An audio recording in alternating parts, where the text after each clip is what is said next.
नमस्कार, मैं हूं दीपक मिश्रा। कोरोना वायरस के चलते इस वक्त पूरी दुनिया में संकट है। कोरोना वायरस एक ऐसा वायरस है जो तेजी से अपने पैर पसारता है और इसी वजह से पिछले 24-25 दिनों से देश में लॉकडाउन चल रहा है। कोई गतिविधियां नहीं हो रही हैं, कारोबार ठप पड़ा है। कोरोना वायरस संक्रमण को लेकर लोगों के मन में कई तरह की भ्रांतियां हैं, कई सवाल हैं। साथ ही ये भी है कि जो पहले से बाकी बीमारियों से पीड़ित है, आखिर उन्हें किस तरह से सावधानियां बरतना चाहिए। इन तमाम सवालों का जवाब देने के लिए हमारे साथ बंसल सुपर स्पेशलिटी अस्पताल के एक्सपर्ट्स पैनल मौजूद है, डॉक्टर्स के। और मेरे साथ सबसे पहले पैनल से मैं आपको मुखातिब करा देता हूं। हमारे साथ पैनल है डॉक्टर सत्यकांत त्रिवेदी, जो कि मानसिक रोग विशेषज्ञ साइकियाट्रिस्ट हैं। सर, बहुत बहुत स्वागत है आपका। डॉक्टर स्कंद त्रिवेदी, हृदय रोग विशेषज्ञ हैं। सर, आपका भी बहुत बहुत स्वागत है। डॉक्टर विद्यानंद त्रिपाठी, जो कि किडनी रोग विशेषज्ञ हैं, आपका भी बहुत स्वागत है। और स्त्री रोग विशेषज्ञ डॉक्टर दीप्ति गुप्ता मैडम हमारे साथ मौजूद हैं। तो ये डॉक्टर्स का एक पैनल है हमारे साथ, जो ये संकट और समाधान पर चर्चा करेगा और ये बताएगा। सत्यकांत जी, मैं सबसे पहले आप ही के पास आऊंगा और आप ही से निवेदन करूंगा कि आप इस पूरी चर्चा को आगे बढ़ाएं। तमाम जो भ्रांतियां, तमाम जो सवाल हैं दर्शकों के मन में कोरोना को लेकर, उस पर आप डिस्कशन करें। जी, धन्यवाद दीपक। तो सबसे पहले मैं जानना चाहूँगा डॉक्टर स्कंद से कि इस वायरस के बारे में हमें बताएं कि ये वायरस क्या होता है और ये अचानक इसकी चर्चा कैसे शुरू हो गई। बहुत सारे लोग पढ़ रहे हैं कि बहुत पुराना वायरस है, फिर ये कोविड-19 एक टर्मिनोलॉजी आ गई है। तो इसके बारे में आप हमें बताएं, तो हम विस्तार से जानना चाहते हैं। देखिए, ये एक तरह का विषाणु है। हम सदियों से सुनते आए हैं, मेरे ख्याल से 100 साल तो हो गए हैं इन्फ्लुएंज़ा को। तो इन्फ्लुएंज़ा कुछ तरह के वायरसेस से होता है और कोरोना वायरस भी इन्फ्लुएंज़ा करता था। मेनली कोरोना वायरस जानवरों में रहता था, लेकिन कुछ कारणों की वजह से वो इंसान में भी पहुंचने लग गया।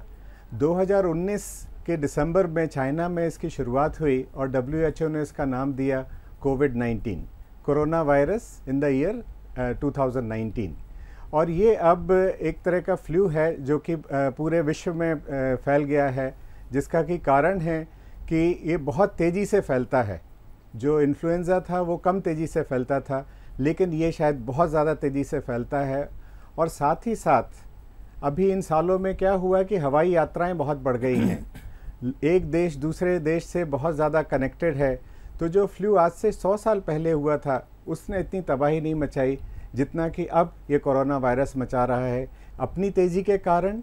और जो ट्रांसपोर्ट है, जैसे हवाई जहाज़ है, रेल की अपेक्षा बहुत ज़्यादा तेज़ है, बसों की अपेक्षा बहुत ज़्यादा तेज़ है, तो इस कारण ये बहुत तेज़ी से फैल रहा है। जी, मैं ये चाहता हूँ कि आप दर्शकों को ये भी बताएं कि ये अलग अलग देशों में क्या इसका इम्पैक्ट अलग है। जैसे यहाँ पर हम बात कर रहे हैं कि इसका जो इफ़ेक्ट है वो कम है, कई देशों से ज़्यादा खबरें नकारात्मक सुनने को मिल रही हैं। तो ये ऐसा डिफरेंस क्यों आ रहा है? क्या हर देश का जो वायरस है वो अलग अलग प्रकार का है या कुछ इसमें कुछ और कुछ है बात? देखिए, जैसे जो वायरस है वो जाना जाता है कि वो टेम्परेचर, ह्यूमिडिटी, समय और किस देश में पहुंच रहा है, उसकी जलवायु, इन सब चीज़ों से उसके लक्षण बदल जाते हैं। उसका एक तरह से लें तो उसका विरुलेंस या उसकी जो उसका नुकसान करने की क्षमता है, उसमें बदलाव आता है। तो जब हम देखते हैं तो जितना ज़्यादा नुकसान इसने चाइना, इटली, अमेरिका, स्पेन में किया, उतना नुकसान हमें अपने देश में नहीं मिल रहा है। और उसका शायद एक कारण ये है कि टेम्परेचर, जैसे आज का टेम्परेचर, कल का टेम्परेचर 40 डिग्री के ऊपर रहा है, तो शायद इसकी वजह से फ़र्क काफ़ी पड़ा है। इसके अलावा मुझे एक और कारण लगता है कि ये जो डेवलप्ड कंट्रीज़ हैं, यहाँ पर खाना पीना बहुत ज़्यादा रिफाइंड हो गया है। आप देखेंगे हमारे देश में आज भी शायद 70% 80% आबादी नल से पानी पीती है, रेलवे स्टेशन में पानी पीती है। लेकिन ये जो विकसित देश हैं, यहाँ पर बिस्लरी और तरह तरह के और हाईली रिफाइंड पानी, जिसकी वजह से मुझे लगता है कि उनकी प्रतिरोधक क्षमता कम हुई है अपने देश की अपेक्षा। ऐसा मेरा सोचना है। यहाँ पे आपने एक बड़ी इंपॉर्टेंट बात बताई, दर्शकों को भी काफ़ी डाउट है इसको लेके। मैं डॉक्टर विद्यानंद से बात करना चाहता हूँ।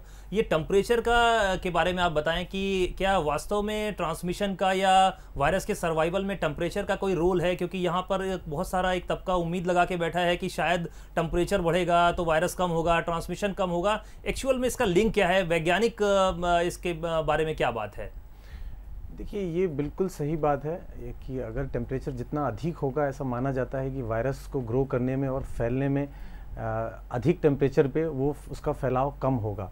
लेकिन अभी तक भी हम देखें हमारी कंट्री का ही टेम्परेचर जैसा डॉक्टर त्रिवेदी ने बताया 40 के ऊपर है काफ़ी दिनों से, लेकिन अभी भी संक्रमण लगातार बढ़ते जा रहे हैं। तो हम ये तो मान सकते हैं कि इससे वायरस के जीवित रहने की संभावनाएं कम होगी, लेकिन इससे हम इस वायरस के प्रकोप को रोक पाएंगे ऐसा बताना अभी बहुत शुरुआती होगा, क्योंकि जिस तरीके से इस वायरस का प्रभाव बढ़ रहा है लगातार, तो सिर्फ टेम्परेचर ही एक फैक्टर होगा कि टेम्परेचर 45 जाएगा और पूरी बीमारी खत्म हो जाएगी, ऐसा मुझे नहीं लगता। जी, तो बड़ी आपने सरल भाषा में हमें बताया कि टेम्परेचर का कंक्लूसिव रोल बता पाना बड़ा मुश्किल है कि क्या भूमिका एग्जैक्टली है। डॉक्टर स्कंद, मैं आपसे जानना चाहता हूं कि क्या इसमें ये जो सोशल डिस्टेंसिंग एक शब्द है, ये काफ़ी ज़्यादा ये चल रहा है कि हमें इसको फॉलो करना है, इसके बारे में सब लोग बात कर रहे हैं। क्या आपको लगता है कि ये मैसेज या ये कंसेप्ट हमारे पूरे देशवासियों को बड़े आसानी से समझ में आ रहा है, या उसका सही ढंग से पालन हो रहा है या नहीं हो रहा है? तो क्यों नहीं हो पा रहा है? इसके पीछे क्या फैक्टर्स आपको लगते हैं? सत्यकांत जी, मुझे लगता है कि सबसे बड़ी दिक्कत हमारे देश में शायद सोशल डिस्टेंसिंग ना समझने के कारण हुई है। एक बहुत बड़ा तबका है मजदूर वर्ग, गैर पढ़ा लिखा वर्ग, और वो वर्ग जो शायद बहुत अच्छे से साइंस नहीं समझता है। तो वो सोशल डिस्टेंसिंग की बात तो हम करते हैं, उसको ये तो समझ आता है कि हम एक दूसरे को छुए नहीं, क्योंकि छुआछूत की बीमारी देश में कई सालों से जाने जाती है। लेकिन ये एक ऐसी बीमारी है जो एक तरह से कहें कि वो अपना एक आभा मंडल लेके मरीज चलता है। या इसका मैं उदाहरण देता हूँ लोगों के कि जैसे कोई परफ्यूम लगाता है या इत्र लगाता है, तो वो हमको छूता नहीं है, वो हमसे 4-6 फुट की दूरी से भी निकलता है, तो हमें उस इत्र का एहसास हो जाता है। तो यदि हम उस इत्र को अब वायरस समझें जो कि इस मरीज के साथ, ज़रूरी नहीं है कि वो मरीज हो सकता है वो सिर्फ कैरियर हो, उसके अंदर वायरस हो लेकिन उसको कोई भी सिम्टम नहीं हो। जब ये आदमी कहीं जाएगा तो अपने दोनों तरफ 3-3, 4-4 फुट का जो वायुमंडल है वो प्रदूषित कर जाता है। ये चीज़ मुझे लग रहा है शायद हम लोग अपने जितने देशवासी उनको समझाने में सक्षम नहीं रहे, और इसी कारण हम देखते हैं कि जगहों पर बात बात पे भीड़ लग जाती है। लोग दूरी तो बनाते हैं लेकिन कुछ इंचों की। तो जब तक हम लोगों को ये नहीं बताएंगे कि ये वायरस फैलता है इत्र की तरह, खुशबू की तरह, परफ्यूम की तरह, पाउडर की खुशबू की तरह, कि तब तक हम शायद बहुत सारे लोगों को हम समझा नहीं पाएंगे कि सोशल डिस्टेंसिंग या वायरस का संक्रमण उनको कैसे हो गया। हम सुनते हैं रोज़, भाई उनको क्यों हो गया, वो तो ऐसे नहीं थे। एक अलग अलग तरह की भ्रांति है, वो तो किसी के पास नहीं जाते थे, या वो तो किसी से हर एक से दूर रहते थे। लेकिन उनको इस चीज़ का एहसास भी नहीं है कि एक व्यक्ति जो उनको सामने से क्रॉस करके निकल गया, शायद वही वायरस का संक्रमण दे गया है। तो इसलिए मैं चाहूँगा आपके प्रोग्राम के माध्यम से सत्यकांत जी कि लोगों को खुशबू के बारे में पता रहे कि जैसे इंसान इत्र लगा के जाता है खुशबू छोड़ते हुए, ऐसे ही जो व्यक्ति इस वायरस से संक्रमित है वो खुशबू की जगह ये वायरस छोड़ते हुए चला जाता है। तो शायद लोगों को समझने में बहुत मदद मिलेगी। जी, बहुत सारे दर्शकों के भी कॉल्स आ रहे हैं। मैं डॉक्टर दीप्ति आपसे एक ओपिनियन चाहूँगा कि आपको क्या लगता है यहाँ पे सोशल डिस्टेंसिंग की जगह फिजिकल डिस्टेंसिंग ज़्यादा उचित होता, जैसा हमारे यहाँ का जो शिक्षा का स्तर है और जिस तरीके की हमारे काफ़ी बड़ा देश है, बहुत जनसंख्या है, तो क्या यहाँ पर फिजिकल डिस्टेंसिंग शब्द ज़्यादा उचित होता? आपकी संक्षिप्त टिप्पणी मैं इसमें चाहूँगा। देखिए, मुझे लगता है फिजिकल डिस्टेंसिंग सोशल डिस्टेंसिंग है तो एक ही बात। लोगों को ये समझना है कि हमें सामने वाले आदमी से 2 मीटर की दूरी पे रहना है। उसको आप नाम कोई भी दे दीजिए। जैसे डॉक्टर त्रिवेदी ने बताया जो खुशबू का एग्जाम्पल है, वो बहुत ही अच्छा एग्जाम्पल है। और लॉकडाउन के इतने दिनों में अब देखा जा रहा है कि धीरे धीरे लोगों की समझ बढ़ रही है। जी, आपके कहने का मतलब है जागरूकता आ रही। खैर, हम अभी एक दर्शक का कॉल लेते हैं। आज ही बताएं।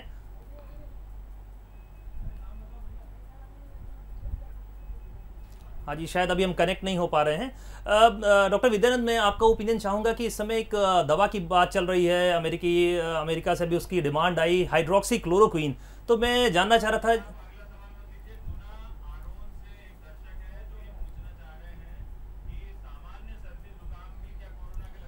जी हाँ, बिल्कुल। इसी बीच दर्शक गुना से हैं और वो उन्होंने बड़ा इंपॉर्टेंट एक प्रश्न पूछा है, मुझे लगता है बेहद वाजिब सवाल है। मैं डॉक्टर स्कंद से उस पर टिप्पणी चाहूँगा। उन्होंने ये जानना चाहा है कि सामान्य सर्दी जुकाम और एलर्जी से हम कैसे इसको अलग माने कि ये एलर्जी है या कोरोना की वजह से मुझे छींक आ रही है या सामान्य सर्दी जुकाम हुआ, इससे हम अलग कैसे करें? हम कब जाएँ डॉक्टर के पास और कब हम ये समझें कि ये कोरोना है या कोविड-19 हो सकता है? मुझे लगता है बहुत ही बेहतरीन प्रश्न पूछा है। आज किसी को कुछ भी हो रहा है, एक छींक भी आ गई तो पास पड़ोसी सब लोग भाग जाते हैं, घर के मेंबर भी भाग जाते हैं। तो मैं इसको बताना चाहूँगा कि 3 कॉमन बीमारियाँ हैं, जिसको एक को हम कह लें कोरोना, एक को हम कह सकते हैं फ्लू और तीसरा हम कह सकते हैं एलर्जी। इन तीनों के कुछ लक्षण जो हैं एक जैसे हैं, जैसे कि खांसी आना, बुखार आना और साथ ही साथ सांस लेने में तकलीफ़ होना, या ऐसा लगना कि मुझे शायद मैं ज़्यादा नहीं चल पाऊँगा। ये तीनों के कॉमन लक्षण हैं। कोरोना का अलग से लक्षण जो है वो ये है कि लोगों को लगता है कि शायद उनको सूंघने की शक्ति ख़त्म हो गई या उनको भूख लगना कम हो गया। इसकी अपेक्षा जब हम देखते हैं फ्लू को, जो कॉमन फ्लू है जिससे हम शायद 100 साल से ज़्यादा वाकिफ़ हैं, उसमें मसल पेन या शरीर में जिसको कहते हैं शरीर टूटता है, इस तरह की कंप्लेंट ज़्यादा निकल कर आती है या बहुत ज़्यादा थकान लगती है। और कोरोना में कई दफ़े डायरिया भी होता है, जो कि शायद कॉमन फ्लू में इतना कॉमन नहीं है। अब तीसरी जो चीज़ आती है एलर्जी। ज़्यादातर एलर्जी उन लोगों को होती है जो सालों साल से कहते हैं कि हमें इस महीने में, मार्च के महीने में हमारी नाक बहती है, छींकें आती हैं, नाक के अंदर या चेहरे पे खुजली होती है या इधर उधर लाल लाल चिट्टे पड़ जाते हैं।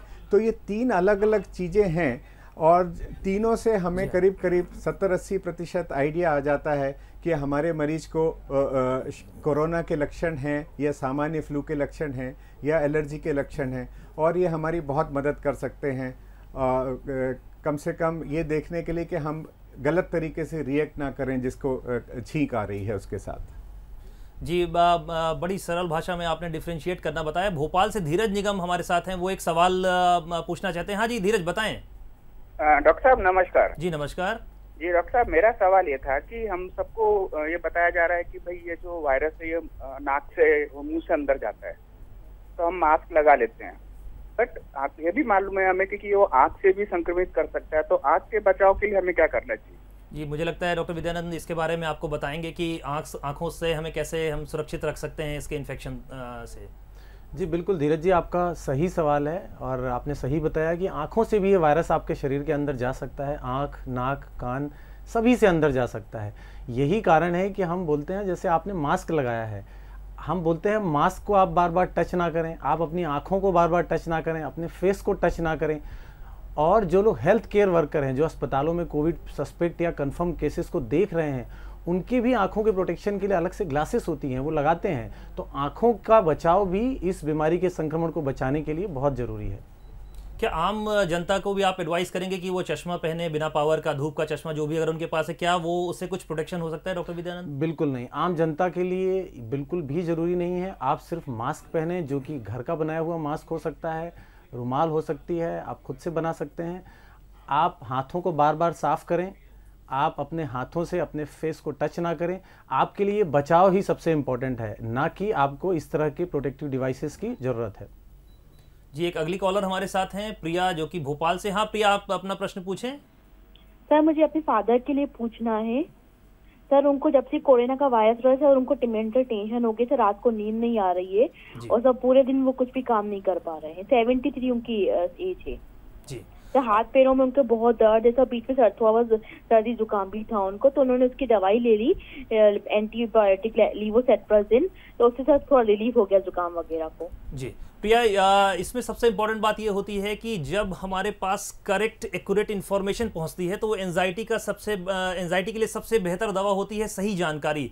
तो मैं जहाँ कहीं पे भी सीनियर सिटीजन हैं, उनको, उनके घर वालों को मैं एक सुझाव देना चाहता हूँ कि अपने जहाँ कहीं पे भी वृद्धजन हैं उनको आप करेक्ट इन्फॉर्मेशन दें, और जो भी आपका सूचना का सोर्स होना चाहिए वो बड़ा अधिकृत होना चाहिए। अस्पताल की जो वेबसाइट्स हैं उनसे आप ले सकते हैं, विश्व स्वास्थ्य संगठन की जो वेबसाइट्स हैं आप उनसे ले सकते हैं, जो अखबारों में गैजेट स्वास्थ्य विभाग से निकल रहे हैं वो जानकारी प्रोवाइड कीजिए। प्लस मेरी आपसे गुजारिश है कि जो दवाइयाँ हैं वो आप अपने फिजिशियन से वो टेलीफोनिकली कंसल्ट कर सकते हैं या आप फिजिशियन को दिखा सकते हैं, क्योंकि एक बार कहीं ना कहीं कहीं आपको स्पेशलिस्ट को दिखाना बेहद ज़रूरी है, क्योंकि डिफ्रेंशिएट कर देंगे और फिजिशियन की जो सलाह होती है वो अपने आप में एंजाइटी को काफ़ी कम कर सकती है। और अननेसेसरी इन्फॉर्मेशन लेने से बचें। जो न्यूज़ चैनल हैं, जो सनसनीखेज न्यूज़ हैं, उन्हें नहीं बताएं कि आज इतने लोगों की डेथ हुई, आज इतने लोगों का संक्रमण हुआ, क्योंकि ये अननेसेसरी पैनिक क्रिएट करता है। तो जहां पे क्या हमें नहीं बताना है घर वालों को, ये सबसे इंपॉर्टेंट सलाह है, रादर देन क्या बताना है। तो हमें अननेसेसरी पैनिक क्रिएट नहीं करना है। और फिर भी अगर ज़्यादा घबराहट, बेचैनी बढ़ती है, निद्रा बढ़ती है, तो आप मुझसे पर्सनली भी कॉन्टैक्ट कर सकते हैं। हमारे अस्पताल के नंबर पे आप मुझसे बात कर सकते हैं।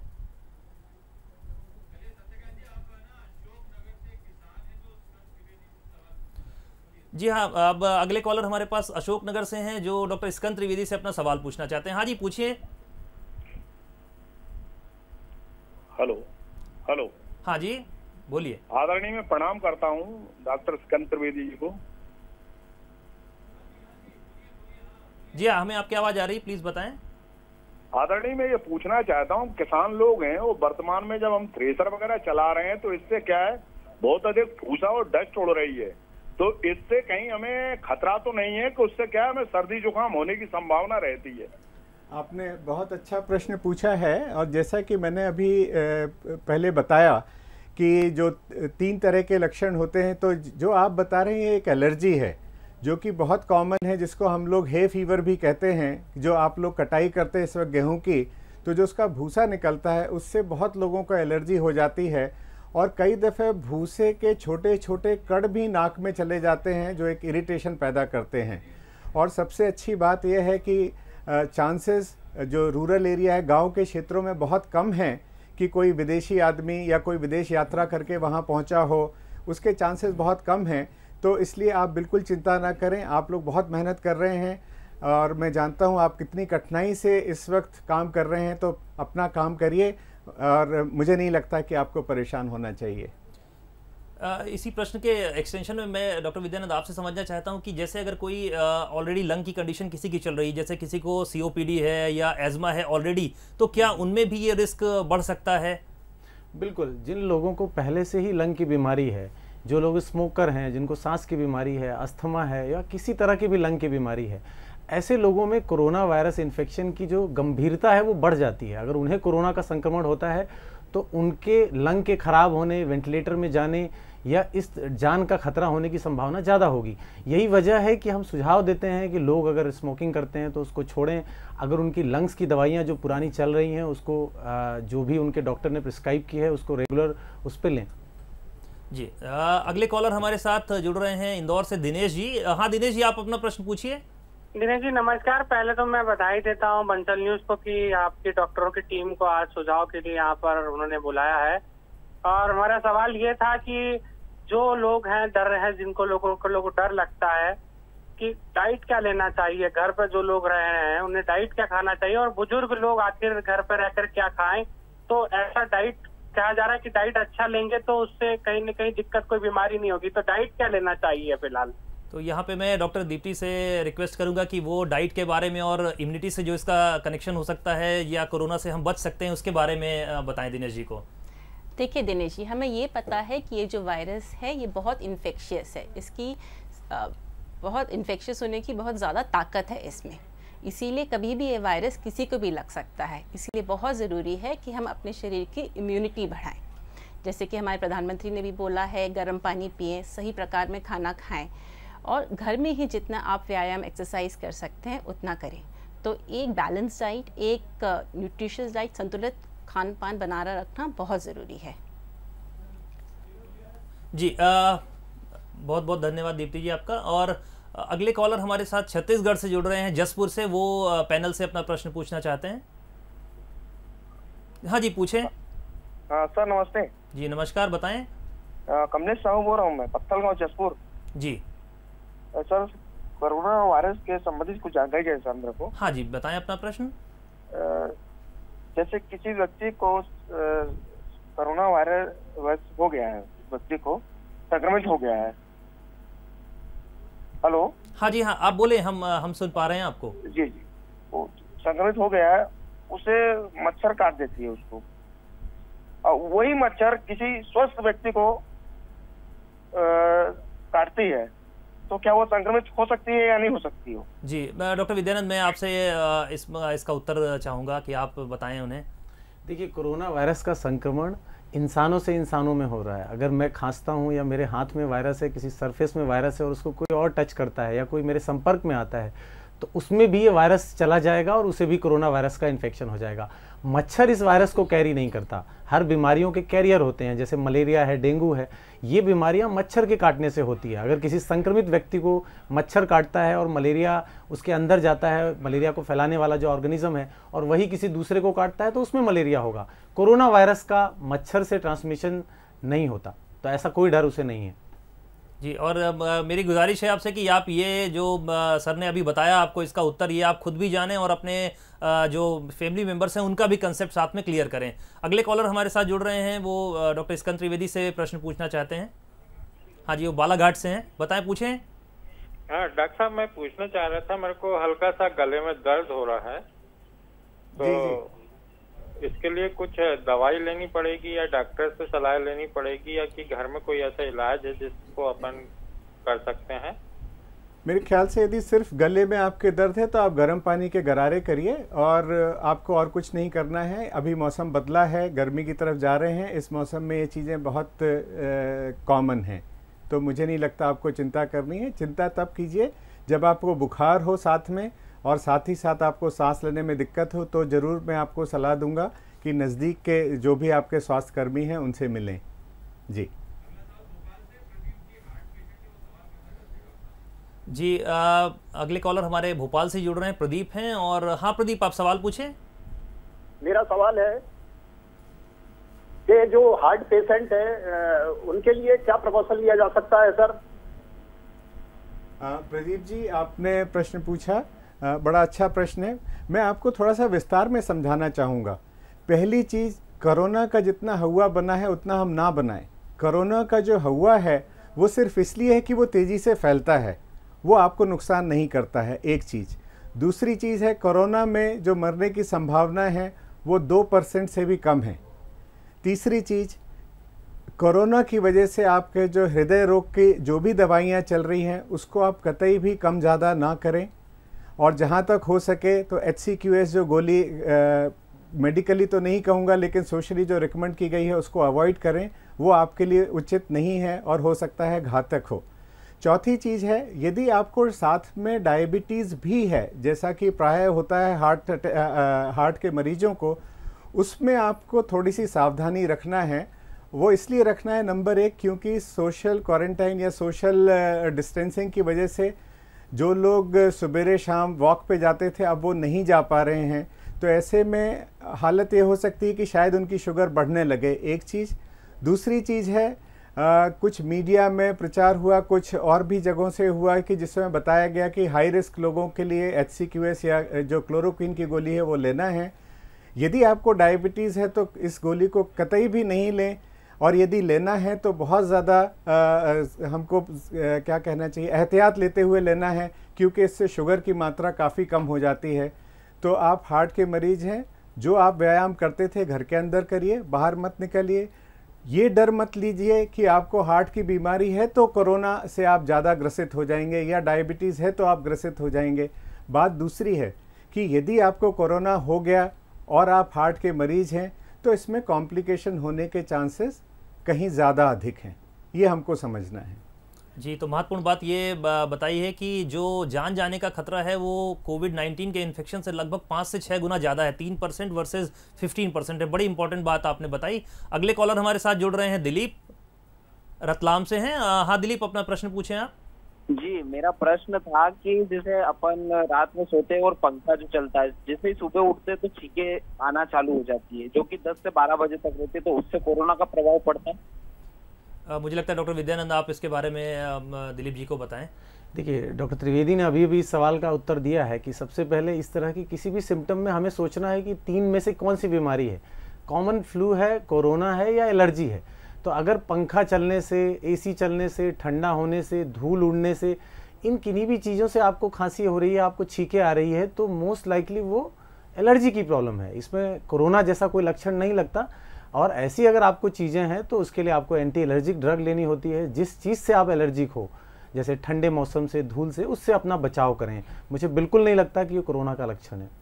और दिलीप जी, सबसे इंपॉर्टेंट बात यह है कि जो भी कोरोना के रिस्क फैक्टर हैं, उनके अलावा अगर आप उस रिस्क फैक्टर्स में नहीं हैं तो बहुत कम चांस है कि आपको कोरोना होगा। हाँ जी, डॉक्टर दीप्ति, मैं आपसे जानना चाहता हूं कि बहुत सारे जो गर्भावस्था में महिलाएं हैं उनके अंदर एक फियर सा आ गया है कि कहीं उनको तो नहीं हो जाएगा, अगर वो हो गया तो उनके बच्चे को ट्रांसमिशन तो नहीं हो जाएगा। बहुत सारे ऐसे फियर उनके मन में है कि अगर सपोज उनको हो गया तो उनके परिवार वाले बाद में बच्चा होने के बाद केयर कर पाएंगे कि नहीं कर पाएंगे। फीडिंग को लेकर के भी बहुत सारी आशंकाएं उनके मन में है। तो मैं चाहता हूँ कि आप उन दर्शकों को ये बताएं। हाँ, आपने बहुत ही अच्छा सवाल किया। देखिए, हमें ये ध्यान रखना है कि हमें सुरक्षित रहना है, लेकिन डरना नहीं है, घबराना नहीं है। ये जो कोविड बीमारी है बहुत नई बीमारी है, अभी भी इस पर शोध जारी है। और जो हमारे पास पेशेंट्स हैं, प्रेग्नेंट पेशेंट जिनको कोविड हुआ है, उनकी संख्या बहुत ही कम है। तो हमारे पास जो डेटा है वो बहुत कम है, लेकिन जो है डेटा वो बहुत अच्छी खबर देता है। पहले वो हमें ये बताता है कि जो गर्भवती महिलाएं हैं उनको कोरोना से इन्फेक्ट होने का रिस्क उतना ही है जितना बाकी लोगों को है। जो चीन में, चाइना में जो स्टडीज़ हुई हैं उनमें देखा है अधिकतर प्रेग्नेंट लेडीज़ जिनको कोविड बीमारी हुई वो पूरी तरह स्वस्थ होकर डिस्चार्ज हो गए। मगर अगर आप गर्भवती हैं तो आपको अपना ज़्यादा ख्याल रखना है। इसके बाद बात हुई बच्चे को लेकर, जो हम वर्टिकल ट्रांसमिशन बोलते हैं, माने कि गर्भावस्था में क्या माँ से बच्चे को कोरोना वायरस चला जाएगा। अभी तक माना जाता था कि ऐसा नहीं होता है, लेकिन हाल फिलहाल में 2-3 केसेस देखे गए हैं जिनमें बच्चे को भी कोरोना वायरस से इन्फेक्शन हो गया। लेकिन अच्छी बात यह है कि ये सब बच्चे पूरी तरह स्वस्थ होके हॉस्पिटल से डिस्चार्ज होके अपने घर गए हैं। इसके बाद आपने बात करी ब्रेस्ट फीडिंग की, कि मान लीजिए अगर माँ को कोरोना डिजीज़ है तो क्या वो बच्चे को अपना दूध पिला सकती हैं कि नहीं। इसमें भी हमारे पास जो शोध हो रहे हैं, जो नई नई इन्फॉर्मेशन आ रही है, उसमें यही देखा गया है कि माँ के दूध में कोरोना वायरस नहीं पाया गया है। लेकिन हमें ख्याल क्या रखना है, हम जिस तरह बच्चे को दूध पिलाते हैं, माँ के क्लोज कॉन्टैक्ट में आने से बच्चे को कोरोना वायरस हो सकता है। इसीलिए महिलाएं ऐसी स्थिति में क्या कर सकती हैं, वो ब्रेस्ट पंप का इस्तेमाल कर सकती हैं, ब्रेस्ट मिल्क एक्सप्रेस कर सकती हैं, और फिर कोई और बच्चे को माँ का दूध पिला सकता है। इससे ये भी फ़ायदा होगा, जब वो महिला पूरी तरह स्वस्थ हो जाएगी, स्वस्थ होकर अपने घर चली जाएगी, तो अपने बच्चे को खुद अपना दूध पिला पाएगी। धन्यवाद।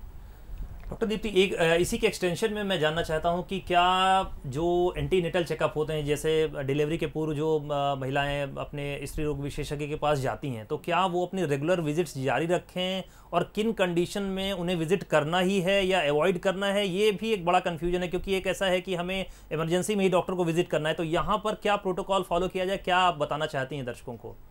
देखिए, लॉकडाउन के कारण बहुत सारे मरीज नहीं आ पा रहे हैं हॉस्पिटल, मगर हमें ये भी ध्यान रखना, और बहुत सारे ऐसे मरीज भी हैं जो कोरोना पैंडेमिक के कारण बहुत घबरा गए हैं और हर छोटी मोटी दिक्कत के लिए हॉस्पिटल आना चाहते हैं।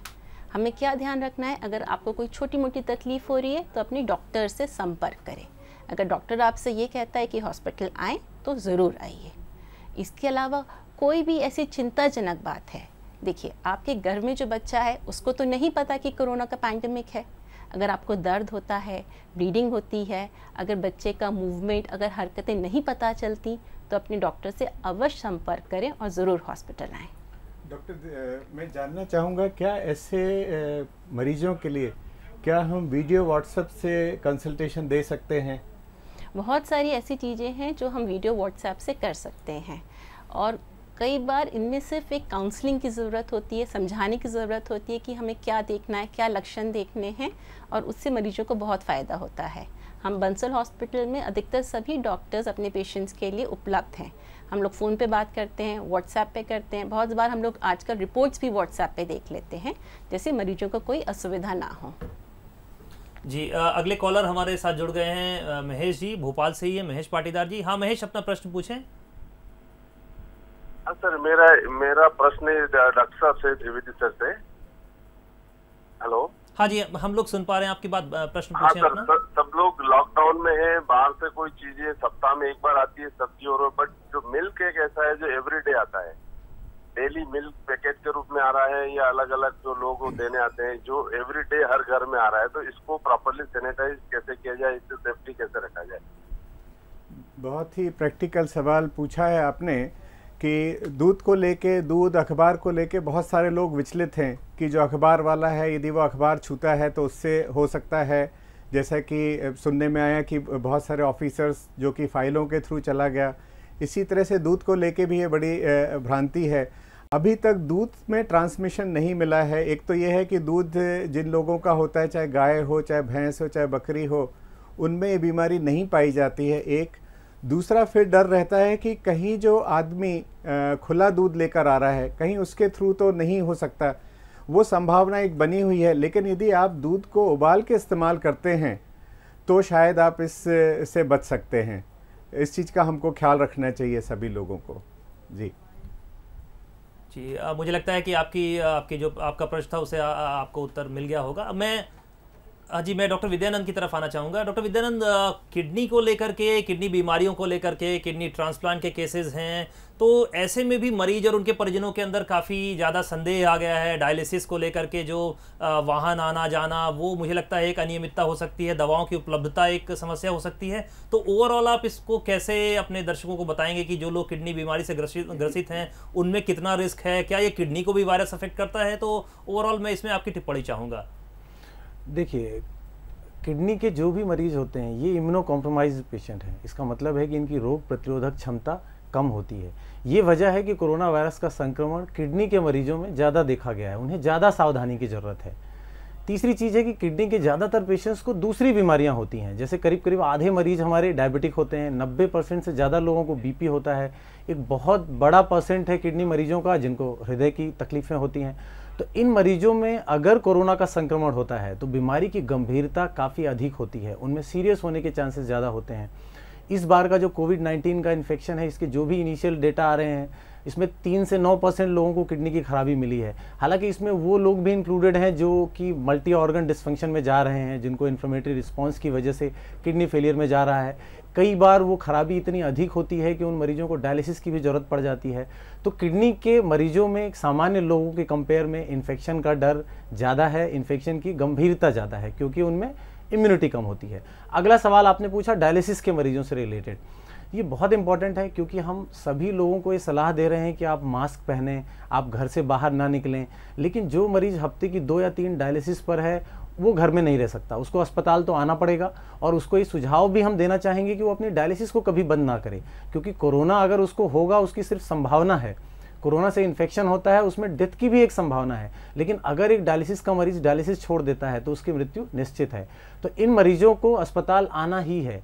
ऐसे में एक बड़े नंबर के पेशेंट्स एक साथ एक रूम में डायलिसिस लेते हैं, कितनी भी आप सावधानियां बरतें, बहुत से मरीजों के कांटेक्ट में वो होते हैं, हेल्थ केयर वर्कर्स के कांटेक्ट में होते हैं, डॉक्टर के कांटेक्ट में होते हैं। तो अगर किसी एक व्यक्ति को भी संक्रमण है, और चूंकि ये इम्यूनो कॉम्प्रोमाइज पेशेंट हैं तो इनमें लक्षणों की भी कमी देखी गई है। दूसरा, किडनी के मरीजों में सामान्यतः जो लक्षण होते हैं, खांसी, सांस का फूलना, वही लक्षण इसके भी हैं। तो कई बार एक मरीज, संक्रमित मरीज पूरी यूनिट को संक्रमित कर सकता है। ऐसी स्थिति में आपका स्टाफ क्वारंटाइन होगा, डायलिसिस को बंद करना पड़ेगा, जो कि बहुत ही घातक हो सकता है। इसलिए किडनी के मरीजों को हम सुझाव देते हैं कि आप रेगुलर डायलिसिस करें, लेकिन साफ सफाई का बहुत ध्यान रखें, रेगुलर हाथ धोएं। आप अपने परिजनों को अस्पताल में लेके ना आए अगर संभव हो। भारत सरकार ने कुछ गाइडलाइंस जारी की हैं डायलिसिस पेशेंट्स के लिए। इसमें यह है कि संभव हो तो मरीज परिजन के साथ ना आए, और अगर आए भी तो उनको डायलिसिस के अंदर पेशेंट के साथ ना रहें तो बेहतर है। हमारे हॉस्पिटल्स में भी हमने, बंसल हॉस्पिटल में हमने इन प्रोटोकॉल्स को फॉलो किया है। हम सभी परिजनों को अस्पताल के बाहर उनके लिए अलग वेटिंग रूम रखा है। सभी मरीजों को हम निर्देश देते हैं कि वो मास्क लगा के रखें डायलिसिस के दौरान। वो अपने पास टिश्यू पेपर या टॉवल रखें, अगर उनको छींक आती है, खांसी आती है तो उसका प्रयोग करें। अपनी दवाइयाँ रेगुलर लें। वो बहुत ज़्यादा दूसरे लोगों के संपर्क में ना आएँ, क्योंकि उनमें अगर कोरोना का संक्रमण होता है तो उनके लिए खतरनाक हो सकता है। अगली चीज़ आपने पूछी गुर्दा प्रत्यारोपण से संबंधित मरीजों के लिए। गुर्दा प्रत्यारोपण के जो भी मरीज हैं उनमें कुछ दवाइयाँ ऐसी चल रही होती हैं जो कि उनको किडनी की चलाने के लिए, जो ट्रांसप्लांटेड किडनी है, बहुत ज़रूरी दवाइयाँ होती हैं। उनको हम बोलते हैं इम्यूनोसप्रेसिव ड्रग्स। इन दवाइयों की वजह से मरीज की रोग प्रतिरोधक क्षमता काफ़ी कम होती है और इसलिए उन्हें इन्फेक्शन की संभावना ज़्यादा है। इसके बचाव के लिए हम सभी प्रत्यारोपित मरीजों को बोलते हैं कि वो अपनी रूटीन विजिट्स पे ना आएँ। अगर उन्हें कोई समस्या नहीं है और उनको सपोज 15 दिन बाद की विजिट है डॉक्टर से मिलने के लिए, तो वो अपनी रूटीन विजिट को स्किप कर सकते हैं, वो इंतजार करें। अगर उन्हें कोई समस्या है तो डॉक्टर से फ़ोन पे कांटेक्ट करें। अगर गंभीरता है, चीज़ें समस्या वाली हैं, तो बिल्कुल अस्पताल में आएँ। दूसरा, जो इम्यूनोसप्रेसिव ड्रग्स हैं वो बहुत ज़रूरी दवाइयाँ हैं। अगर आपने 2 से 3 दिन के लिए भी उन दवाइयों को छोड़ा तो आपकी जो ट्रांसप्लांट किडनी है उसका रिजेक्शन हो सकता है, वो आपके लिए बहुत घातक हो सकता है। तो आप अपनी दवाई का एक्स्ट्रा स्टॉक रखें। 15 दिन 1 महीने की दवाइयाँ अगर आपको पास उपलब्ध है तो उसको अपने पास एक्स्ट्रा रखें। तो इस तरीके से मैं सभी किडनी के पेशेंट्स को ये सुझाव देना चाहूँगा, चूँकि आप में खतरा ज़्यादा है, आप में गंभीरता ज़्यादा है बीमारी की, तो आपके लिए बीमारी का बचाव ही सबसे बड़ा उपाय है। तो जो भी आपको सुझाव दिए जाते हैं, हाथ धोने के, आप मास्क लगाने के, डिस्टेंसिंग रखने के, उन सब का फॉलो करें, जिससे आप इस महामारी से बच सकें। डॉक्टर विद्यान, यहाँ मैं आपकी एक और राय जानना चाहूँगा। जैसे बहुत सारे लोग दूर रह रहे हैं या दवाएं मिलने में अनुपलब्धता है, क्या कुछ ऐसी आप उनको टिप्स दे सकते हैं जिससे दवाएं उन्हें आसानी से मिल जाएं, या वो कहाँ कांटेक्ट करें, कैसे उसको मैनेज करें, ये भी आपसे जानना चाहूँगा। देखिए, बहुत सही सवाल आपका। हमारे पास हर दिन ट्रांसप्लांट के मरीजों के इस तरह से कॉल आते हैं कि सर हम दवाइयों के लिए क्या करें। तो ज़्यादातर ऐसे मरीजों को हर ट्रांसप्लांट का मरीज अपने नेफ्रोलॉजिस्ट के संपर्क में होता है। वो तुरंत अपने नेफ्रोलॉजिस्ट को कॉल करें, हमारे मरीज हमें कॉल करते हैं, हम उन्हें कॉन्टैक्ट नंबर्स देते हैं, अपने हॉस्पिटल की फार्मेसी में बताते हैं कि उपलब्ध है दवाइयाँ, आप यहाँ आएँ। कई लोगों को समस्याएं आ रही हैं कि दूर दराज के लोग हैं, उनको वहाँ से आने नहीं दिया जा रहा है लॉकडाउन की वजह से। ऐसे लोग अपने ट्रांसप्लांट के पेपर्स लेके लोकल जो एसडीएम हैं, कलेक्टर हैं, पुलिस थाने हैं, वहाँ पे जाएं, उनको बताएं कि उनकी समस्या क्या है। ज़रूरत हो तो अपने डॉक्टर से बात कराएं। आप जो ऑफिसर्स हैं उनको बोलें कि आप हमारे डॉक्टर से बात करें कि हमारे लिए दवाइयाँ कितनी ज़रूरत है। ज़्यादातर लोगों में समस्या आजकल यही आ रही है कि लॉकडाउन की वजह से वो आ नहीं पा रहे हैं। दवाइयों की सफिशिएंट उपलब्धता है, हमारे पास दवाई उपलब्ध है, हमारे हॉस्पिटल फार्मेसीज़ में ट्रांसप्लांट की दवाइयाँ उपलब्ध है। तो मैं उन्हें सुझाव दूंगा कि वो हमसे कांटेक्ट करें, अस्पताल के नंबर आपके पास हैं, आप कॉल करें, हमसे मिलें और हम आपको दवाई की कहाँ उपलब्धता है उसके बारे में जानकारी देंगे। जी, बहुत अच्छे से आपने बताया। डॉक्टर स्कंद के लिए एक प्रश्न है। एक दर्शक हमें कॉल कर रहे हैं, वो ऐसा बता रहे हैं कि वो कोविड से संक्रमित हैं, इसलिए हम उनका नाम डिस्क्लोज नहीं करेंगे, लेकिन वो आपसे जानना चाह रहे हैं कि कुछ प्रश्न पूछना चाहते हैं। हाँ जी, अपना प्रश्न पूछें।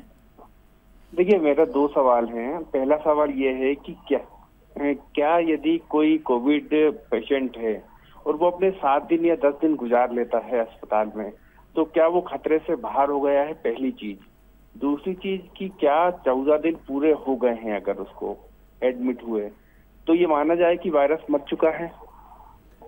आपका बहुत अच्छा प्रश्न है। पहली चीज़, मैं आपका जो प्रश्न नहीं है उससे शुरू करूंगा। जो आपने कहा कि नाम नहीं बताना चाहूँगा, कोई बात नहीं, लेकिन मैं आपके माध्यम से और इस चैनल के माध्यम से सबको बताना चाहूँगा, मुझे शर्मिंदगी होती है हम सब के इंसान होने पे, जब हम कोविड जैसी बीमारी से यदि कोई ग्रसित है उसको हम शेम कर देते हैं। बड़े दुख की बात है ये। वो उसने कोई गलत काम नहीं किया है। धोखे से ये बीमारी हमारे परिजन को, हमारे माँ बाप को, हमारे बेटा बेटी को, हमारी पत्नी को, किसी को भी हो सकती है। तो पहली चीज़ ये है कि जो सोसाइटी इसको नेम और शेम कर रही है, इस पे इमीडिएट बैन लगे। शायद जो नेम एंड शेम चल रहा है, इससे ज़्यादा बुरा हम अपने समाज के लिए और अपने देश के लिए नहीं कर सकते हैं। ये बात थोड़ा सा गंभीरता से समझने की है। मैं चाहता हूं कि सरकार और हम सब मिलके जिस किसी को भी ये है उसको हम पारितोषिक दें, उसको हम सराहें कि उसने बढ़ के आगे बताया कि भाई वो पॉजिटिव है या नेगेटिव है। ये कोई सेक्सुअली ट्रांसमिटेड डिजीज़ नहीं है, या कोई ऐसी डिजीज़ नहीं है कि आदमी ने कुछ गलत कृत्य किया है। ये किसी को भी हो सकती है। आज शर्म इतनी आती है, जो हेल्थ केयर वर्कर्स हैं उनके मकान मालिक कहते हैं उनसे कि 1 महीने तक घर मत आना। सोसाइटीज़ कहती हैं कि यदि आप डॉक्टर, नर्स या टेक्नीशियन हैं तो यदि सोसाइटी के बाहर गए तो आप वापस मत लौटना। जो हेल्थ केयर वर्कर और जो मरीज हैं वो सब इस बीमारी के लिए सेंसिटाइज हैं। उनको सब मालूम है उससे क्या नुकसान खुद का कर सकते हैं, अपने परिवार का कर सकते हैं और सोसाइटी का कर सकते हैं। तो सबसे बड़ी चीज़ तो है कि ये चीज़ हम समझें, समझाएं और ऐसे लोगों को बिल्कुल डिस्करेज करें जो बहुत ही गलत बर्ताव करते हैं, जिनको भी कोविड पॉजिटिव है। तो ये आपका प्रश्न नहीं था, लेकिन मैं आपके प्रश्न से मैं थोड़ा सा विचलित हो गया, इसलिए मैं थोड़ा सा अलग हो गया। अब जो आपका प्रश्न था, यदि कोई कोविड पॉजिटिव है तो नंबर एक तो हम ये जाने कोविड पॉजिटिव का मतलब है कि उसके जो नाक या गले के अंदर से जो खखार की हमने जांच की है उसमें वायरस मौजूद है। ये कतई भी ज़रूरी नहीं है कि वायरस जिंदा है या मरा हुआ है। जो जांचें होती है उसमें सिर्फ ये पता लगता है कि उसमें आरएनए है या नहीं है। यदि वायरस जिंदा है तो एक आदमी से दूसरे आदमी तक जाएगा, लेकिन यदि वायरस जिंदा नहीं है तो वो कुछ भी नहीं कर पाएगा, आपके शरीर में ही उसकी जो कहते हैं ग्रेव बन जाएगी। ठीक है। अब तीसरा ये है, इसको जानने का तरीका नहीं है हमारे पास अभी कि जिंदा है कि मरा हुआ है, इसलिए हम इसको लेके चलते हैं कि जब तक आपके शरीर से वायरस निकल रहा है तब तक वो जिंदा है।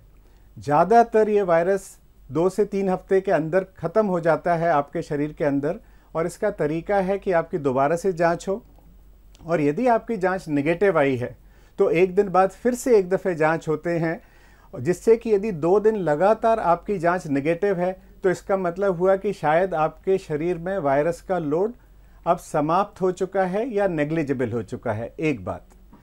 लेकिन दूसरी बात यह है, ये जांच आने के बाद भी हमको 15 दिन और घर में अलग रहना चाहिए, क्योंकि उसके बाद भी कुछ लोगों को संक्रमण हुआ है। तो 2 से 3 हफ्ते अस्पताल में। ये भी मेरा एक डिबेट का प्रश्न रहा है कि जिस आदमी को कोई बीमारी के लक्षण ही नहीं है, सिर्फ उसने अपनी जांच कराई और अपने आप को संक्रमित पाया गया, उसको अस्पताल में क्यों भर्ती करना है? वो कहीं भी एक जगह रह सकता है, यदि उसका घर बड़ा है तो अपने आप को आइसोलेट कर सकता है। क्योंकि दुख इस बात का है कि यदि ये मरीज अस्पताल में रह गए तो इनकी वजह से वो जो अस्पताल की नर्स है, डॉक्टर्स है, अटेंडर्स हैं, स्वीपर्स हैं, उनको संक्रमित कर देंगे, और हो सकता है इस मरीज में तो कोई लक्षण नहीं आए इस बीमारी के, लेकिन जो हेल्थ केयर वर्कर्स हैं उनमें शायद लक्षण आ जाए।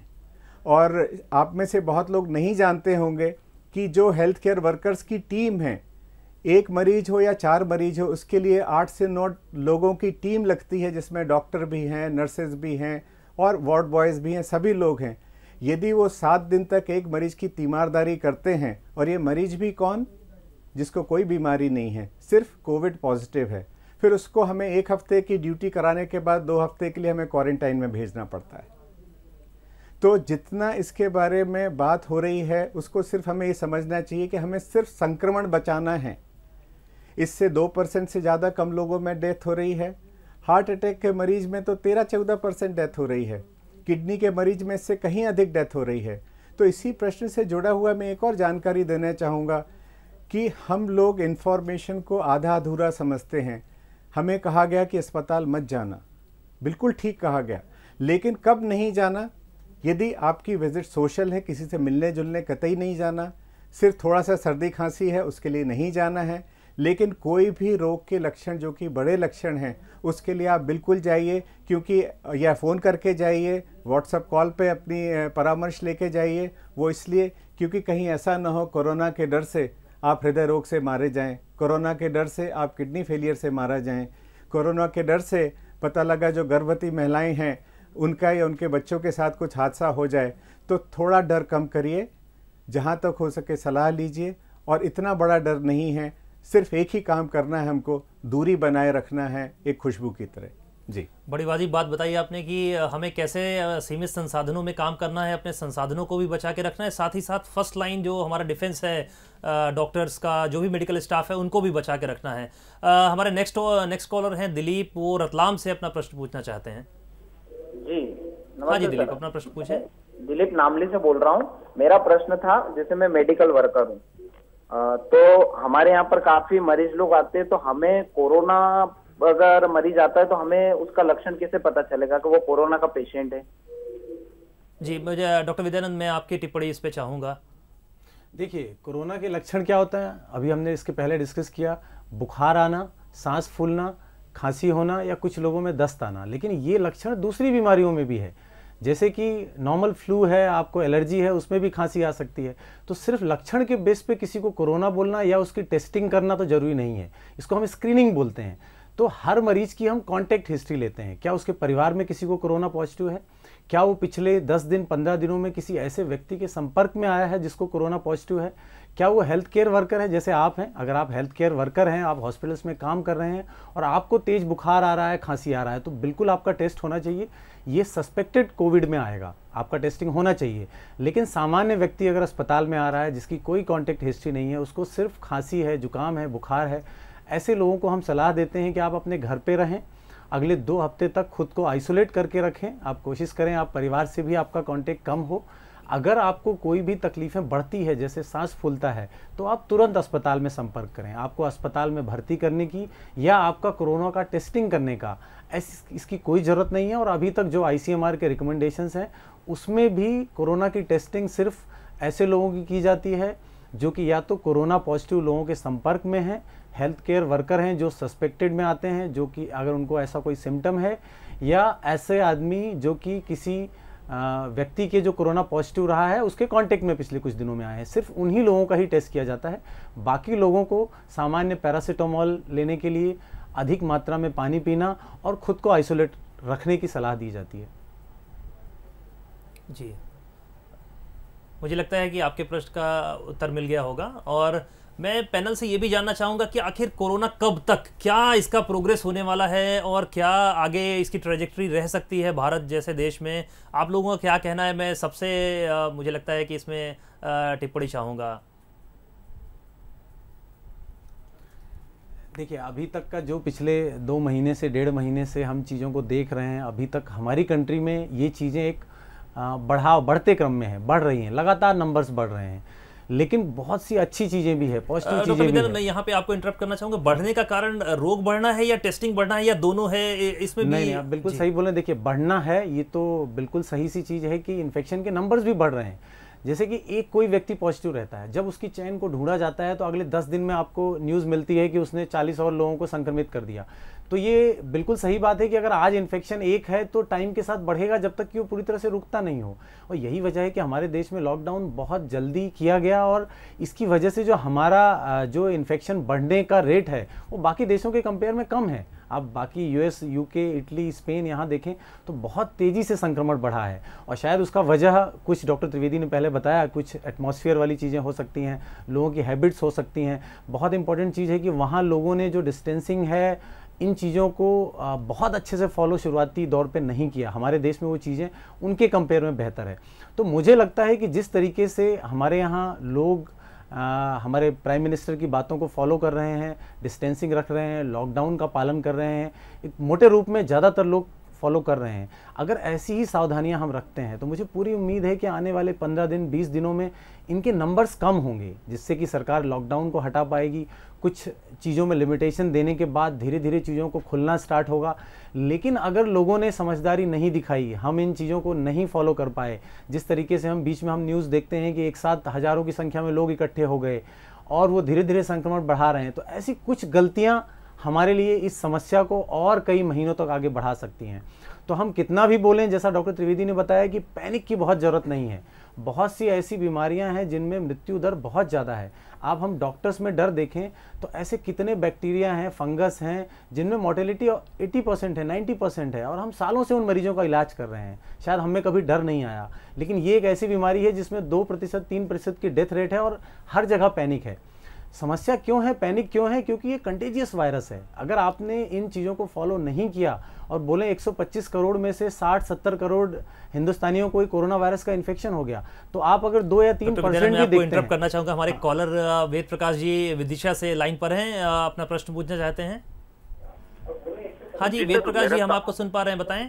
जी सर, सवाल ये है कि एयर कंडीशनर और कूलर को चलाने को लेकर के सवाल आ रहे हैं, इसको चलाना चाहिए या घर में नहीं चलाना चाहिए, इससे कोरोना का संक्रमण बढ़ने की उम्मीद है, ऐसा बताते हैं, तो क्या करना चाहिए ऐसे में? मैं डॉक्टर स्कंद से रिक्वेस्ट करूंगा इसका उत्तर देने के लिए। मेरे ख्याल से दोनों में कोई संबंध नहीं है। यदि आपके घर में कोई मरीज है जो कोविड पॉजिटिव है या अभी 15 दिन रह के आया है या कहीं विदेश से आया है, उस स्थिति में हमें चाहिए कि हम एयर कंडीशन उसमें ना रहें। जितनी खुली हवा और जितनी हवा का प्रवाह रहेगा कमरे के अंदर, उतने ही चांसेस कम रहेंगे। लेकिन यदि ऐसा कोई परिजन या आदमी घर में मेंबर नहीं है तो आप कूलर या एसी कुछ भी इस्तेमाल कर सकते हैं। जी, हमारे अगले कॉलर हैं वीके सिन्हा जी, वो अपना प्रश्न पूछना चाहते हैं, भोपाल से ही हैं। हाँ जी, अपना प्रश्न पूछे सिन्हा जी। मैं डॉक्टर त्रिवेदी से जानना चाहूंगा। डॉक्टर साहब, मैं शुरू से ये प्रोग्राम देख रहा हूँ, 2-3 दफे आप ये कह चुके कि 2 से 3% मृत्यु दर डेथ का इसमें रेशियो है, तो ये इतना भय क्यों है? क्या ये मनुष्य का फियर साइकोसिस है या मीडिया का कुछ जो रिपोर्टिंग का तरीका है वो अधिक सकारात्मक होना चाहिए? इस पर क्या कहेंगे? मैं आपकी बात से बिल्कुल सहमत हूँ। पहले मैं आपको थोड़ा सा फर्क बताऊं। 2% या शायद उससे भी कम मृत्यु दर होगी। यहाँ पे डर दूसरी चीज का है। देखिए, जो किसी भी देश में, प्रदेश में, शहर में जो अस्पताल बनते हैं वो इस हिसाब से बनते हैं कि मुश्किल से 5% या 10%, 5% से ज़्यादा आबादी एक टाइम पे बीमार नहीं होगी। तो यदि कोई भी बीमारी यदि 5% से ज़्यादा एकदम से फैलती है तो जो हेल्थ केयर है, चाहे वो अस्पताल हो, चाहे उसके बेड हो, चाहे उसके आईसीयू हो, चाहे वेंटिलेटर हो, उसके ऊपर क्षमता से ज़्यादा लोड डाल दिया जाता है। और इसी कारण से जो लॉकडाउन की हम बात करते हैं, सोशल डिस्टेंसिंग की बात करते हैं, या आपकी बातों से लगता है आप समझ सकेंगे, फ्लैटनिंग ऑफ कर्व की बात करते हैं, तो इसको हम इसलिए करते हैं कि जिससे कि यदि लोगों में संक्रमण हो तो भी डॉक्टर्स को, अस्पतालों को, सरकार को समय मिले इलाज देने में। मेरे ख्याल से आप शायद समझ पा रहे होंगे इस चीज़ को कि हम इसको फैला देना चाहते हैं। जो मरीज़ हमारे पास मान लीजिए 1 हफ्ते में आना चाहते हैं तो हम चाहेंगे वो मरीज़ हमारे पास 6 हफ्ते में आए, जिससे कि सब ठीक हो के अपने घर चले जाएं। और वैसे भी जो हम देख रहे हैं, इवन भोपाल में हम देखें तो शायद जितने लोग अस्पतालों में हैं उसमें से 95% या 98% लोगों को बुखार के ऊपर या हल्की खांसी के ऊपर कुछ नहीं, वो तो शायद ऑक्सीजन पे भी नहीं है। हाँ, लेकिन जो लोग वेंटिलेटर पे चले गए हैं उनकी स्थिति गड़बड़ है, और वो प्रायः वो मरीज हैं जिनको पहले से ही डायबिटीज़ है, हार्ट डिजीज़ है या गुर्दे की बीमारी है। तो शायद मैं आपको समझा पाया कि पैनिक क्यों है। पैनिक इसलिए है कि शायद जो मीडिया है और जो हम लोग हैं, हम इसमें फ़र्क नहीं समझ पाए। हमने ये सोच लिया कि इस तरह से फैलेगी कि हम मर जाएंगे। ऐसा बिल्कुल कतई ठीक नहीं है। और इसी में मैं आगे जाके एक चीज़ और बताना चाहूँगा, ये पहली बीमारी नहीं है। इन्फ्लुएंज़ा, स्पेनिश फ्लू 1900 के दशक से चल रहा है। हमारे देश ने प्लेग देखा, हमारे देश ने कॉलरा देखा, लेकिन इन सब का इलाज के लिए आखिर में क्या हुआ? आखिर में सिर्फ हर्ड इम्यूनिटी। हम लोगों को इम्यून होना पड़ेगा। इसकी, कोरोना की कोई दवा नहीं है। हम जितनी भी दवा की बात करते हैं, चाहे एंटीवायरल दवाइयाँ हो, चाहे क्लोरोक्वीन हो या हाइड्रोक्सी क्लोरोक्वीन हो, ये बीमारी सिर्फ 3 महीने पुरानी है। अभी तो हम सब शॉक एंड ऑव में हैं। इसमें क्या इफ़ेक्टिव होगा, क्या नहीं इफ़ेक्टिव होगा, ये जानने में हमको 1-2 साल लगेंगे। आज तो हमें ये भी नहीं पता कि जो हम जांच कर रहे हैं वो जीवित वायरस है कि मृत वायरस है।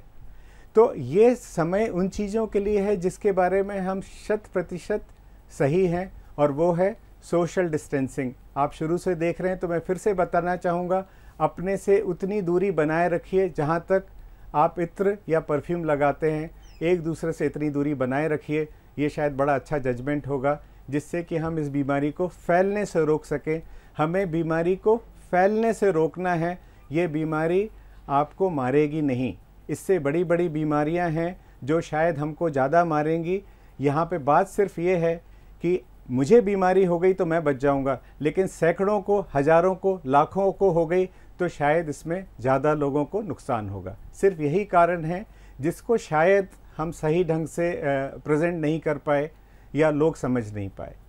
मुझे लगता है इस 50 मिनट में हम लोगों ने काफ़ी प्रश्न कवर किए, लगभग हर स्पेशलिटी को कवर किया और सवाल जवाब भी हुए। मैं दीपक से रिक्वेस्ट करूंगा कि दीपक इस प्रोग्राम को आप आगे बढ़ाएं। बिल्कुल डॉक्टर सत्यकांत, मैं भी समझता हूं कि अभी तक के इस पूरे कन्वर्सेशन और सेशन में, सवाल जवाब के सिलसिलों में तमाम उन महत्वपूर्ण सवालों को और उन तमाम जवाबों को हमने शामिल करने का प्रयास किया है। और ज़रूरी यही है कि हम किस तरह से एहतियात बरतें और किस तरह से इस पूरी बीमारी को हम समझें। लेकिन जाते जाते एक महत्वपूर्ण सवाल जो मेरे भी मन में काफ़ी देर से विचलित कर रहा है और पूछने के लिए मैं भी आतुर हूँ, डॉक्टर सत्यकांत, मैं आपसे ही ये सवाल पूछूंगा कि ठीक है, हमने तमाम अलग अलग सवाल जवाब तो इसमें शामिल किए, लेकिन सबसे बड़ा सवाल है मानसिक तनाव का कि 21 दिन के लॉकडाउन से हम अभी बीते हैं और अभी 19 दिन का लॉकडाउन एक नया एक हमारे लिए टास्क है। लोग मानसिक तनाव से गुजर रहे हैं, लोगों की शिकायतें हैं कि वो फिजिकल एक्टिविटीज नहीं कर पा रहे हैं। कैसे वो अपना मानसिक तनाव दूर करें, मेंटल इलनेस से शिकार जो रहे हैं कैसे दूर करें? देखिए, यहाँ इंपॉर्टेंट बात है वो अच्छे मानसिक स्वास्थ्य को लेकर के है। निश्चित तौर पर लॉकडाउन का पीरियड हो या विभिन्न प्रकार की कई नकारात्मक खबरें इस समय चर्चा में हैं, तो मेरा आप सबको सुझाव है, संक्षेप में बताता हूँ, कि आप करेक्ट इन्फॉर्मेशन लें, उसकी बार बार चर्चा नहीं करें, अननेसेसरी इन्फॉर्मेशन को आप नहीं लें। अगर आप घर में हैं, घर के मुखिया हैं, तो एक बार अपने घर वालों को उम्र के हिसाब से, उसके नॉलेज के हिसाब से आप उसके बारे में बता दें। मानसिक स्वास्थ्य को अच्छा रखने के लिए करेक्ट इन्फॉर्मेशन और जो एक्सरसाइज है वो most under utilize anti anxiety और एंटी डिप्रेसेंट वेपन हम कह सकते हैं। तो इसके लिए आप अगर लॉकडाउन में हैं तो घर के कमरे में, छत में, कहीं पर भी आप एक्सरसाइज कर सकते हैं। और सबसे ज़्यादा इंपॉर्टेंट बात है संवाद। ये एक ऐसा समय है जहां पर हम अपने फैमिली से ज़्यादा जुड़ सकते हैं। हमारे पास जुड़ने के बहुत सारे माध्यम हैं। हम अपने कजिन से, अपने रिश्तेदारों से बहुत समय से बात नहीं कर पाते हैं। कई अंतर्द्वंद हमारे परिवार के सदस्यों के बीच में रहते हैं, हम उनसे बात करने का हमारे पास समय नहीं होता। हम कोई नई स्किल सीख सकते हैं, वो गार्डनिंग हो सकती है, राइटिंग हो सकती है, एक्टिंग हो सकती है, कुछ भी हो सकता है। मुझे ऐसा लगता है इस टेक्नोलॉजी के युग में हम बहुत सारे लोगों के साथ कनेक्ट हो सकते हैं। और सोशल डिस्टेंसिंग का ये मतलब नहीं है कि हम इमोशनली भी डिस्टेंट हो जाएं किसी से। ये समय है कि हम अपने सारे रिश्तों से, अपने से खुद का साक्षात्कार करें। खुद की पर्सनालिटी में बहुत सारे डेवलपमेंट का समय है, तो इसको यूटिलाइज करें। किसी को भी क्रिटिसाइज नहीं करें। जो भी प्रशासन आपको बता रहा है, मुझे लगता है कि वो सबसे इंपॉर्टेंट है। आपको कोई दिमाग नहीं लगाना है, सीधा जो आपके प्रशासन ने बताया उसकी बात को माने। और बहुत ज़्यादा अगर आपको एंजाइटी हो रही है तो अपने मनोचिकित्सक से, जो भी आपके नज़दीकी साइकेट्रिस्ट हैं, साइकेट्रिस्ट अगर अवेलेबल नहीं है रिमोट एरिया में, तो आप किसी भी चिकित्सक से बात करें। आप बंसल हॉस्पिटल में मुझसे बात कर सकते हैं, हमारे लैंडलाइन नंबर्स हैं अवेलेबल, आप बात कर सकते हैं।